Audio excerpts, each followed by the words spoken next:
Il-budget tas-sena 2018 li se jkun ippreżentat f'Ottubru li ġej se jkollu l-programm elettorali tal-Partit Laburista fil-qafas tiegħu. Filwaqt li ma jistax isir kollox f'daqqa, il-prijoritajiet se jkunu it-toroq u l-infrastruttura.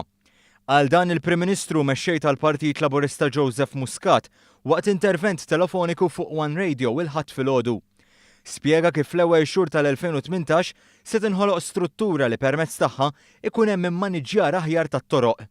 Ħammorru għal struttura ġdida ta' kif nimmaneġġjaw it-toroq tagħna, ta' kif nibnu t-toroq tagħna, ta' kif l-affarijiet inkunu nistgħu jekk ikun ħsarat mhux kulħadd jibla il-ħofor u mbagħad tiġi ta' parti tagħmlu laqgħa ta' arma u terġa' tinqala wara ftit lej, ikollna management serju tat-toroq tagħna. Dan sabiex minn hemm ikun jista' jibda jitwettaq il-pjan Laburista li jitranġaw it-toroq kollha ta' Malta u Għawdex fuq medda ta' 7 snin.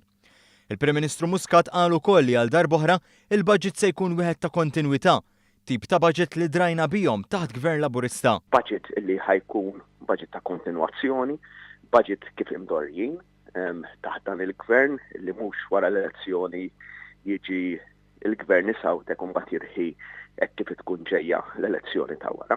Le, ħad tkun kontinwazzjoni. Huma ħajkun l-istess strateġija li użajna fil-4 snin illi għaddew. Ma naqas milli jsemmi wkoll se jkunu l-ewwel xogħlijiet fil-Parlament ġala darba terġa' tibda l-ħidma parlamentari wara l-vaganzi tas-sajf.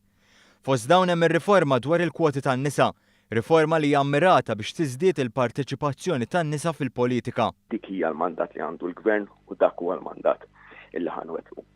Irridu nikkollaboraw mal-Oppożizzjoni dwar hekk aħna miftuħin għal dialogu. Ħankunu qegħdin nitkellmu mal-Oppożizzjoni wkoll dwar ħatriet li jridu jsiru bħal kummissarju għall-standards li nittama li nkun nista' nilħaq ftehim mal-kap tal-Oppożizzjoni li jkun hemm biex ikun hemm din in-nomina u mbagħad nimxu minn hemmhekk għal dak li jkun hemm bżonn isir ġewwa pajjiżna.